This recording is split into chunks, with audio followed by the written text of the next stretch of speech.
Bonjour à tous, la Toyota Yaris Sport, un nom pour l'Alpine 2.0, la Porsche Panamera Break confirmée et le SUV Faraday Future entre les mains de deux pilotes de Formule E, c'est le sommaire du jour. Avant cela, diesel truqué, le retour.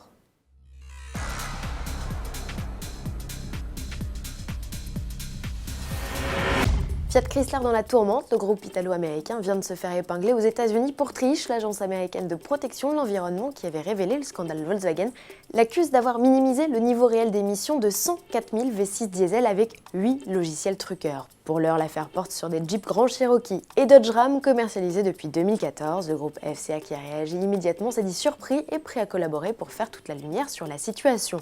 Dans le même temps, on a appris que le parquet de Paris venait d'ouvrir une information judiciaire pour enquêter sur les dispositifs utilisés par le constructeur Renault pour contrôler les émissions polluantes de ses voitures diesel.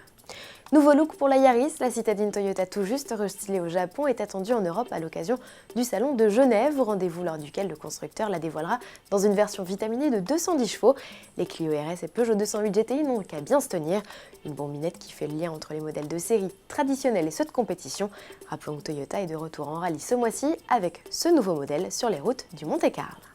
Épreuve où l'on espérait croiser la nouvelle Alpine, vraisemblablement non, il va falloir patienter jusqu'en février ou mars, c'est le salon de Genève, pour découvrir celle que l'on appelle désormais AS110. Est-ce son nom? C'est une hypothèse puisque Renault, comme l'ont révélé nos confrères du site Alpine Planet, a déposé auprès de l'INPI cette appellation. Le 110 ferait écho à sa devancière, la berlinette, et les lettres AS à la marque Alpine Sport. Et toujours à propos de la grand-messe suisse, Porsche l'a annoncé officiellement, il viendra accompagné de sa Panamera Break, Panamera Sport Turismo de son vrai nom, comme le concept précurseur présenté au Mondial de Paris en 2012. Si je vous dis FF91, je ne vous parle pas d'une mission spatiale, mais d'un vaisseau électrique lancé il y a quelques jours par Faraday Future. La jeune entreprise américaine entend rivaliser avec Tesla et pour cela elle vient de lancer un SUV de plus de 1000 chevaux au couple hallucinant de 1800 Nm.